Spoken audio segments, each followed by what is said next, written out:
encontrar contigo nessa noite. Deus marcou esse momento para marcar a tua vida. Isso não é demagogia minha. Deus tem uma palavra para você nessa noite. A palavra de Deus diz, em Mateus 18, que onde estiver 2 ou 3 reunidos, ali eu estarei no meio deles. Quantos nós somos hoje no meio dele? Hein? Quantos, gente? Centenas, milhares? Então Deus está aqui nessa noite. Se Deus está aqui, a tua vida pode ser totalmente transformada. Não é 100 vezes mais, é 100 vezes melhor. Amém? Quantos trouxe a palavra de Deus? Amém? Então abra comigo em Colossenses 1, versículo 9. Aleluia! Lá em Goiânia, quando a gente pede para abrir a igreja, dá uma salva de palmas, uns gritam, falam glória a Deus, porque a palavra do Senhor vai ser lida nesse momento.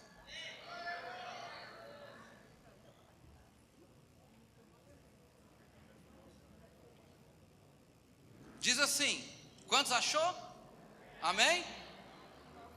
Por esse motivo, também nós, desde o momento em que soubemos desse fato igualmente, não deixamos de orar por vós e de suplicar que sejais cheios do pleno conhecimento da vontade de Deus em toda sabedoria e entendimento espiritual.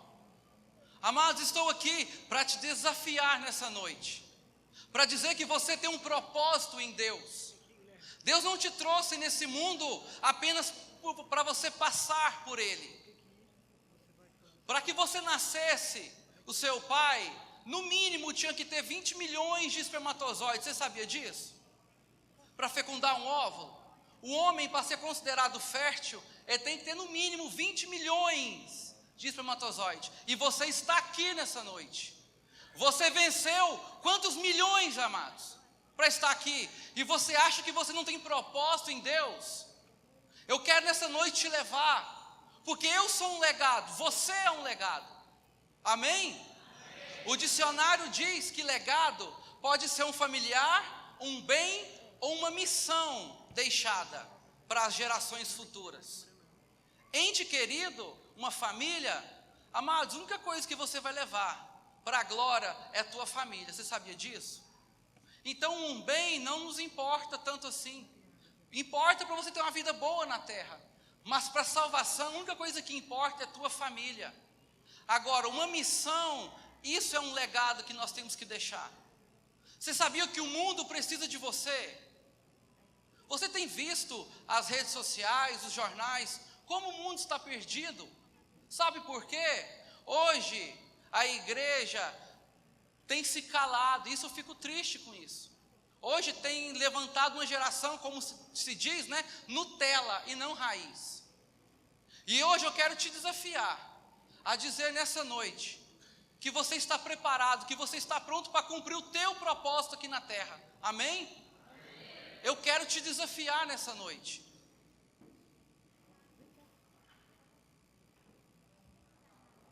O que nós temos hoje, amados? Sabe qual o segredo de Abraão, de Jacó, Moisés, Paulo? O segredo deles é que quando Deus o chamava, ele respondia, eis-me aqui. Esse é o segredo. Em hebraico essa expressão é hinene. Hinene é uma forma de dizer, eu estou totalmente disposto a servi-lo. Por isso que eles fizeram história. E você é um legado, porque temos aqui homens que um dia disseram, eis-me aqui para Deus. Isso é muito sério. Nós estamos vivendo uma geração que as pessoas estão tão preocupadas com coisas supérfluas, que tem esquecido do que vai ficar, é o legado que ele vai deixar. E novamente eu quero dizer para você, a terra, este mundo precisa de você. Precisa que você se levante. Nesses dias vocês vão ouvir palavras a respeito disso. Que você se levante e cumpra o teu propósito. Que você saia do banco da igreja e faça a diferença onde quer que você esteja. Isso é legado. E eu fui procurar na palavra. Aqui Paulo diz que eu oro rolou a língua. Incessantemente que vocês sejam pleno conhecimento da vontade de Deus. Essa palavra plena mexe comigo, que fala de totalidade, não é algo que fica pelas metades. Que você realmente saiba, tenha conhecimento do que Deus tem para você. Só que hoje muitos têm passado por isso, não querem cumprir o teu chamado. E eu fui na palavra, e Deus me levou, peço que vocês abram comigo, em João 21. Aleluia!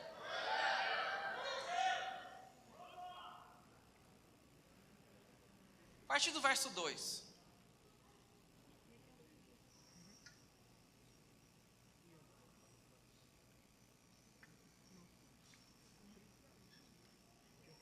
Amém? E diz assim: Simão Pedro, Tomé, chamado Dídimo, Natanael, que era de Caná da Galileia, os filhos de Zebedeu e mais 2 dos seus discípulos estavam juntos. 7 discípulos de Jesus estavam juntos na Galileia. Simão Pedro disse-lhes: vou pescar. E eles o encorajaram: nós vamos contigo também. Saíram e logo entraram no barco, mas naquela noite nada pegaram. Repete comigo: nada pegaram. O chamado de Pedro era pescar. Pescar peixes. Era pescar homens. Mas aqui, por uma questão de alma que Pedro se encontrava, ele juntamente com outros 6 discípulos fala: vou pescar. Jesus havia morrido, havia ressuscitado, mas ainda no coração dele, ainda tinha essa questão, porque ele havia negado Jesus 3 vezes.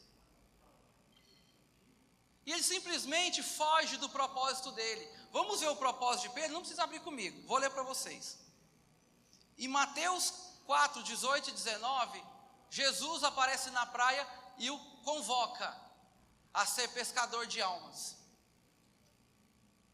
Quando Jesus fala segue-me, não é um pedido, é um desafio. Só segue Cristo quem pode. Seguir Cristo não é fácil, porque você tem que fazer tudo o que o mundo não faz. Você tem que abrir mão do que o mundo diz que é certo. Hoje vocês estão aqui, eu dou glória a Deus por isso, porque vocês não estão se perdendo no carnaval. Você está aqui para receber uma palavra de vida para você.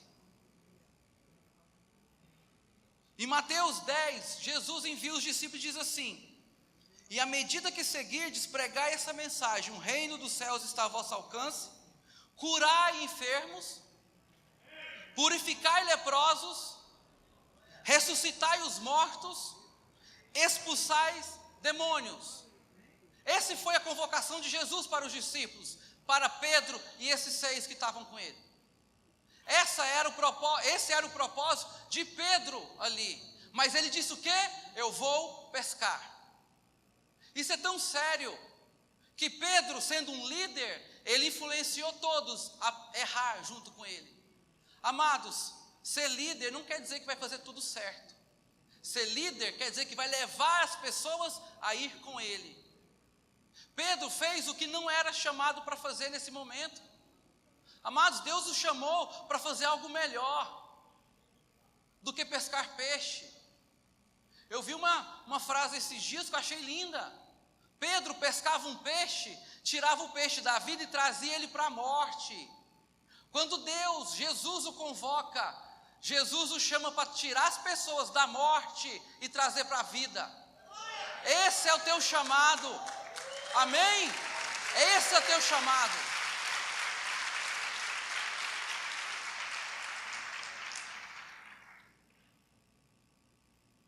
Mas em Marcos 16, 7 diz assim: avisa aos discípulos e também a Pedro. Jesus manda esse recado. Ou seja, Jesus quis lembrar de Pedro, porque sabia que Pedro se sentia totalmente fora do corpo de discípulos nesse momento. Pedro não se encontrava mais como um apóstolo, como um discípulo de Cristo, porque ele havia o negado. Mas mesmo assim, O que me marca em Pedro é porque a diferença dele com Judas, que também o traiu, é porque Pedro esperou a cruz, Judas não. Judas se enforcou, se matou quando traiu Jesus. Pedro, mesmo traindo Jesus, ele não fez isso, porque ele sabia que Cristo perdoa, Cristo nos ama mais do que seus erros, mais do que aquilo que você tem feito. Aí eles chegam, vão pescar, aquilo que Pedro mais sabia fazer antigamente, trabalha a noite inteira, fala comigo, noite inteira. Sabe o que isso nos fala? Trabalhou o mês inteiro. Trabalhou o mês inteiro, se esforçou, fez tudo. Mas chegou no final do mês, o que aconteceu? Nada. Sem salário, sem dinheiro, sem nada. Porque esse não era o chamado de Pedro. Ele trabalhou a noite inteira. E ele dependia daqueles peixes para viver, para sobreviver. Mas não pegou nada. O fracasso faz isso conosco. Quando nós saímos da presença do Senhor, o fracasso vem. Isso me lembra Jonas, o profeta. Jonas em hebraico é Yoná, que quer dizer pomba em hebraico. Pomba, nós podemos pensar num animal que antigamente era usado para quê? Para levar uma mensagem, não é isso? E Deus escolheu Jonas para isso. Mas a palavra de Deus diz que ele, em vez de ir para a direita, foi para a esquerda. Fugiu do propósito dele. A palavra de Deus diz que ele ele mesmo pagou a sua passagem. Ele bancou a sua fuga da presença de Deus. Quantos hoje não têm vivido assim? Pessoas que Deus deu um projeto, Deus deu um propósito, mas Ele não quer fazer esse propósito. Amados, tudo na vida depende das escolhas que você faz. Você está aqui hoje é uma escolha. Tudo depende de escolha.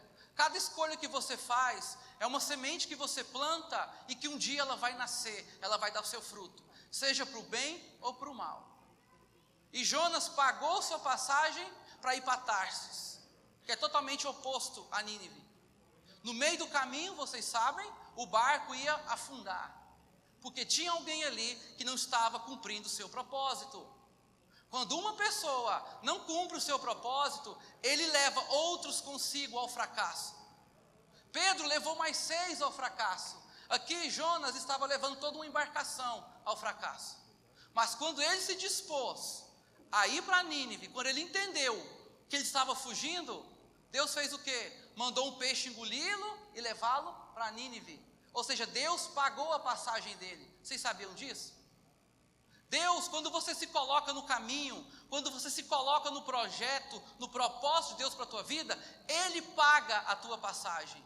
É Ele que te envia, é Ele que te sustenta, é Ele que cuida de você. Isso é muito sério. O problema que demorou 3 dias é a distância que Jonas estava de Nínive. Quanto mais você foge, mais tempo você fica na barriga do peixe. Isso é sério, isso é física. E aqui Pedro estava no fracasso. Mas eu amo o versículo 4, vamos ler comigo. Entretanto, ao clarear da manhã, estava Jesus onde?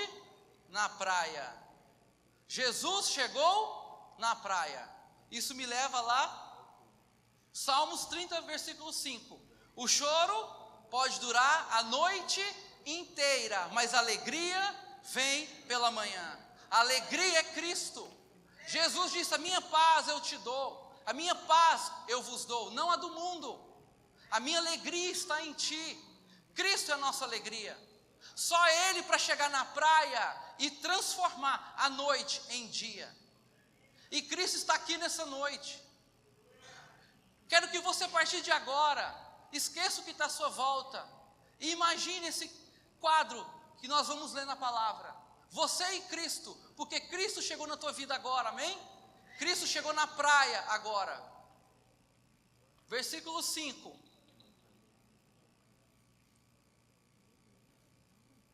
Rapazes, tendes aí alguma coisa para comer? Isso aqui me chama atenção. Jesus, quando fala rapazes, essa expressão não é simplesmente, ei, homens, rapazes, não. É como Jesus estiver falando assim, filhos, meninos, vocês comeram alguma coisa? Vocês conseguiram pescar algo para comer? É como um pai chega para um filho e pergunta, meu filho, você já comeu hoje? Meu filho, você já tomou banho? Meu filho, você já foi para a escola? Meu filho, você já fez isso e aquilo? É a preocupação de um pai aqui. Interessante que Jesus sabia que Pedro estava fora do seu propósito, mas Jesus não veio acusar. Jesus não acusa. Jesus simplesmente chegou e perguntou, meninos, meus filhos, vocês têm alguma coisa para comer? Sabe o que isso me diz, amados? Que antes de tudo, Deus se preocupa com as tuas necessidades. Deus se preocupa com o teu pão de cada dia, seja ele qual for. Deus sabe que para você sair de casa, para você acordar de manhã, ir trabalhar ou ir estudar, você precisa do teu pão de cada dia. E Ele está preocupado com isso. Ele não chega te acusando, olha o teu propósito, olha o teu propósito, não. Porque Ele sabe que nós, seres humanos, temos esse probleminha. Se a gente não suprir as nossas necessidades, nós não fazemos mais nada, infelizmente. E aqui Jesus chega e pergunta, vocês têm algo para comer? E o que Ele fala no 6? Eles responderam o quê? Não. No 6, então Jesus orientou-os, lançai a rede do lado direito do barco e encontrareis. Amados, Jesus era pescador de peixes? Mas aqui Jesus está ensinando pescadores a pescar. Não é ironia? Quantos aqui não vão trabalhar e fazem do seu jeito? Não espera que Jesus lhe diga aonde trabalhar, que Jesus lhe mostre o que fazer direito. Essa expressão é muito séria. Jogar a rede do lado direito, do lado certo.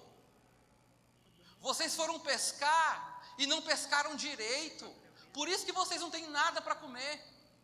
Vocês estão querendo trabalhar, mas não querem trabalhar direito. Vocês querem trabalhar de qualquer forma. Um dia, um sapateiro, quando se converteu, chegou a Lutero e perguntou, o que eu posso fazer para servir ao meu Deus, para servir ao Deus de forma correta? Sabe o que Lutero respondeu? Apenas faça um bom sapato e venda por um preço justo. Ou seja, aquilo que Deus quer de você é que você faça o que você tem que fazer da melhor maneira possível. Deus colocou um talento que você tem que eu não tenho. E você não pode simplesmente pegar isso e não fazer nada. Ficar sentado num banco e não fazer nada. Essa expressão hinene em hebraico quer dizer eis-me aqui. Quer dizer, não importa o que tem que ser feito na casa de Deus, eu vou fazer. Eu estou disposto a fazer. É uma questão de escolha. Muitos querem estar tocando, cantando, mas e pessoas para abrir a porta? E pessoas para estar lá fora sorrindo, como estava ali agora? Sejam bem-vindos, isso é maravilhoso. Isso é fazer a obra de Deus. Meu irmão, não importa o que você faça. Eu estava conversando com um pastor, que ele morava na Itália, e ele disse que uma irmã falou, pastor, eu não sei fazer nada. Ele falou, duvido. Deus dá condições para todo mundo na obra. Ela falou, a única coisa que eu sei é pintar. Ele falou, então, durante o louvor você vai pintar quadros. Não importa o tempo que você leve, não importa a quantidade de cultos que você leve. E cada culto, ela estava ali pintando no altar. A música vinha e ela continuava a pintura. Amados, ele me conta que saía cada pintura, e ela conseguia viver dessas pinturas ainda.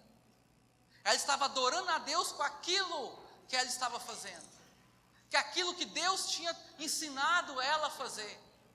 Por isso que eu disse que eu estou aqui hoje para desafiar você. O que você é bom? No que você é bom? No que você pode fazer para que a obra de Deus avance? Amado, você é um legado, e você tem deixado um legado. Você tem deixado um legado. O que você tem feito onde você mora. O mundo precisa de você. Amém?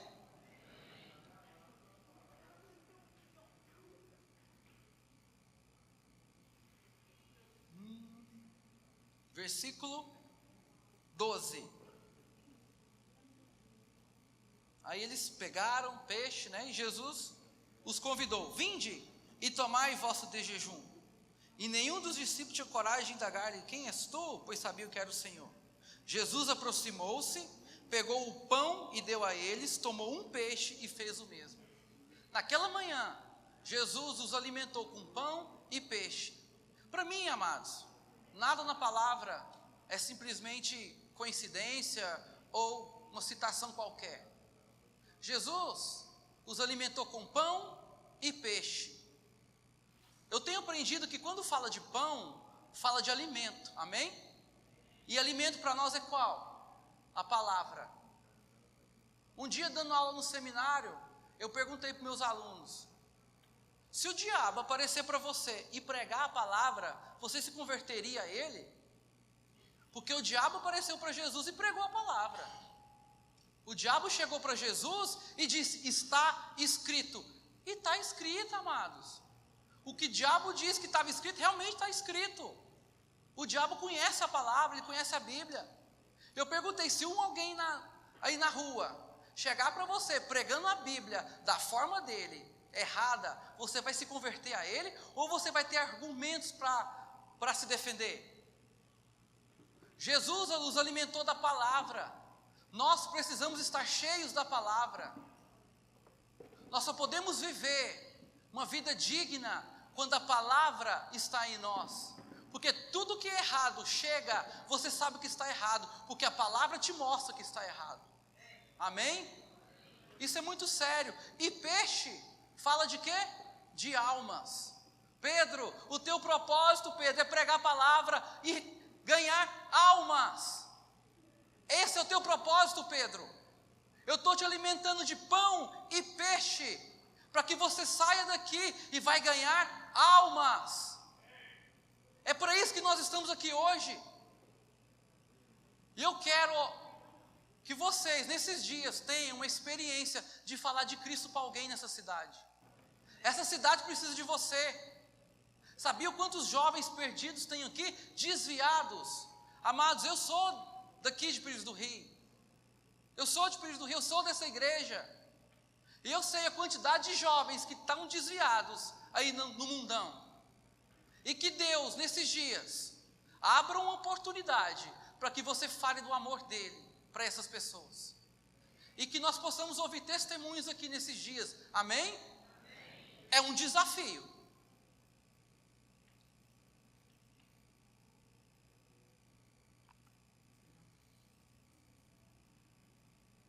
(15, 16 e 17). Aí começa a cura de Pedro. Assim, após tomarem o desjejum, Jesus questionou a Simão Pedro: Simão, filho de João, tu me amas mais do que estes outros? Sabe o que me traz aqui? Jesus o chamou pelo nome e pela descendência dele. Jesus conhece a tua vida. Jesus sabe o teu nome. Jesus te conhece, porque no dia que sua mãe engravidou de você, Ele estava te tecendo.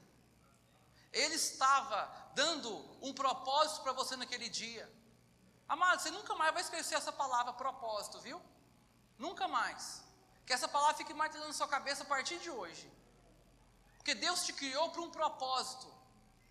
Não é para você acordar, comer, dormir, acordar, comer. Não. Para que você faça mais do que isso.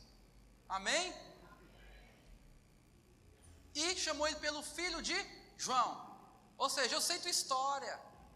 Amados, eu não sei tua história. Mas Jesus sabe. Jesus sabe de onde você veio. Jesus sabe o que você sonha. Aquilo que você busca na tua vida. Se você está aqui nesses dias, é porque você quer ouvir de Deus tudo isso. Deus conhece a tua história, a tua vida, amém? Amém ou não? Amém.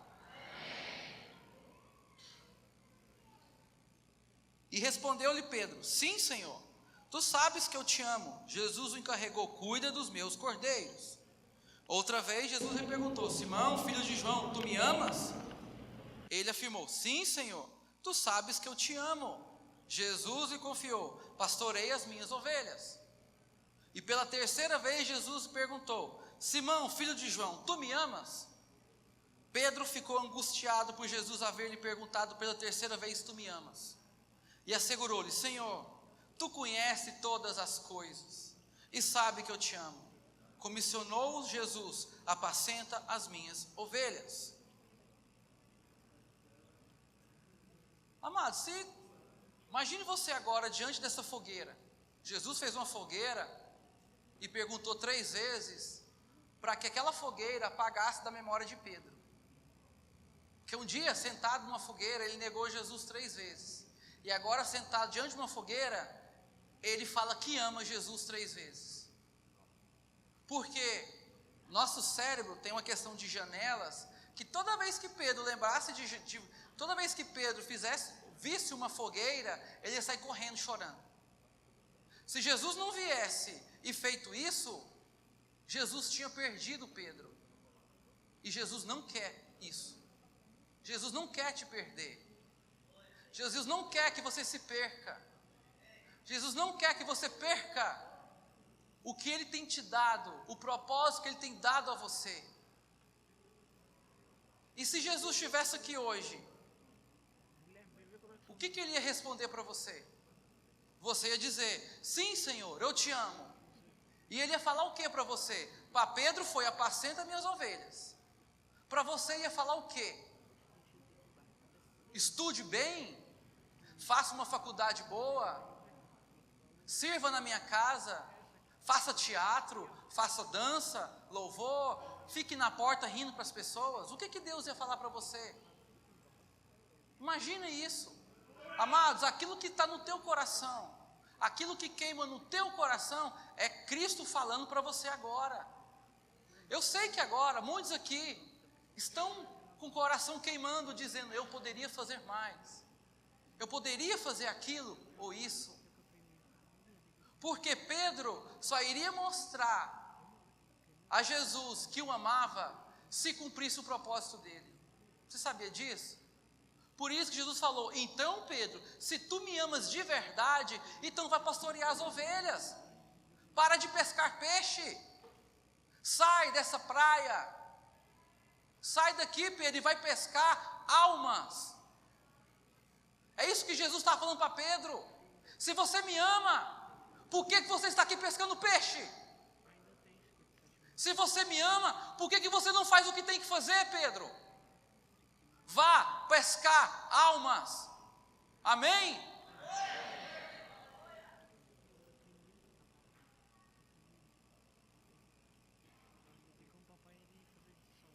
22.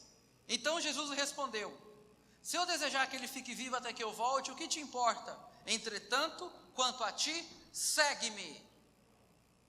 Segue-me. Esteja pronto a me seguir. Jesus falou de novo para Pedro: segue-me. Porque Pedro não estava mais seguindo Cristo. Pedro estava seguindo as suas vontades, aquilo que ele queria fazer. E Jesus nessa noite está falando: segue-me para vocês. Olha o resultado desse dia com Cristo na praia. Atos 3:6 diz assim: e disse Pedro: não tenho prata nem ouro, mas o que tenho, isso te dou. Em nome de Jesus Cristo, levanta-te e anda. Jesus não tinha falado que ele ia curar enfermos? E agora ele está curando enfermos. Ele está cumprindo o que Deus havia lhe mandado. Vá curar os enfermos, lá em Mateus 10 está escrito. E aqui mostra Pedro curando o enfermo. Atos 5:16. E até das cidades circunvizinhas concorria muita gente a Jerusalém, conduzindo enfermos e atormentados de espíritos imundos, os quais eram todos curados. Deus falou: vai expulsar demônios. E aqui Pedro está expulsando demônios. Está cumprindo o teu propósito. Atos 9:40. Pedro pediu que todos deixassem o quarto. Em seguida, ajoelhou-se e orou. Dirigindo-se à mulher morta, ordenou-lhe: Tabita, levanta-te. Ela abriu os olhos e, vendo a Pedro, sentou-se. Ele está ressuscitando mortos agora. Jesus falou: você vai ressuscitar morto. E Pedro está ressuscitando morto agora. A vida de Pedro mudou totalmente depois daquele dia na praia. Totalmente. Jesus o curou de tal forma que agora Pedro tinha certeza do seu chamado. Sabia o que tinha que ser feito.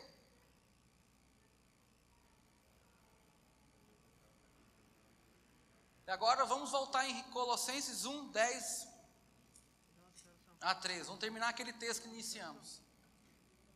Ali nós falamos que Paulo estava orando para que todos ali tivessem a pleno conhecimento da vontade de Deus. Que você nessa noite tenha um pleno conhecimento da vontade de Deus para a tua vida. Sabe por quê? Vocês que são da minha idade ou mais jovem que eu, vocês têm muito tempo pela vida. Imagine viver dessa forma que está aqui. Olha a recompensa de fazer a vontade de Deus. Versículo 10. E tudo isso com o propósito de que possais viver de modo digno do Senhor, agradando-lhe plenamente, frutificando em toda boa obra, crescendo no conhecimento de Deus, sendo fortalecidos com todo o poder, segundo a maravilhosa força da sua glória, para que com alegria tenhais absoluta constância e firmeza de ânimo, dando graças ao Pai que nos tornou dignos de participar da herança dos santos do reino da luz. Amados, essa é a recompensa de quem vive no propósito do Senhor. Viver de modo digno. Não tem coisa melhor, ainda mais com a crise que o Brasil está passando. Viver de forma digna, de forma que ninguém possa lhe colocar a mão na cara e falar qualquer besteira, que ninguém possa lhe acusar de nada. Frutificando, crescendo, sendo fortalecido, em constância e firmeza de ânimo. Muitos não têm constância e firmeza de ânimo.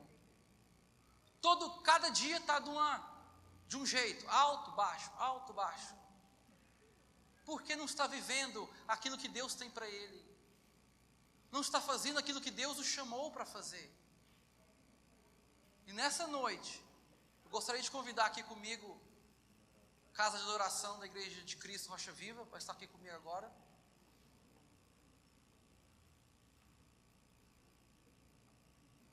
Amados, eu quero desafiar vocês. Lá em Atos 1:5, diz assim, 1:15. E naqueles dias, levantando-se Pedro no meio dos discípulos, quando o povo estava acusando eles de estar embriagados, de estar ali naquela bagunça, Pedro se levantou no meio deles. Pedro se levantou e disse: eis-me aqui, eis-me aqui. E nessa noite, eu quero desafiar vocês. Quantos aqui têm a coragem de vir aqui na frente e dizer para Deus: eis-me aqui? Quantos têm a coragem de se colocar na presença do Senhor e dizer: Deus, eu estou aqui e vou cumprir o meu propósito? Não é para todos, tá? Porque nem todos têm coragem. Mas é para aqueles que estão aqui hoje e querem cumprir o propósito de Deus para a tua vida. Seja na casa de Deus, seja no mundo, seja uma coluna na hora de ofertar. Estou aqui desafiando você a vir aqui na frente, que nós vamos orar com você. Nós vamos colocar as nossas mãos sobre vocês e vamos abençoar cada um, porque um dia eu disse para o Senhor: eis-me aqui. Há 20 anos atrás eu estava aí onde você está. Eu formei na faculdade, mas nada disso preencheu a minha vida. A partir A partir do dia que eu disse, Senhor, eis-me aqui, tudo na minha vida mudou. Tudo mudou. Eu quero chamar os pastores que estão líderes para abençoar essa geração que está aqui para fazer a diferença.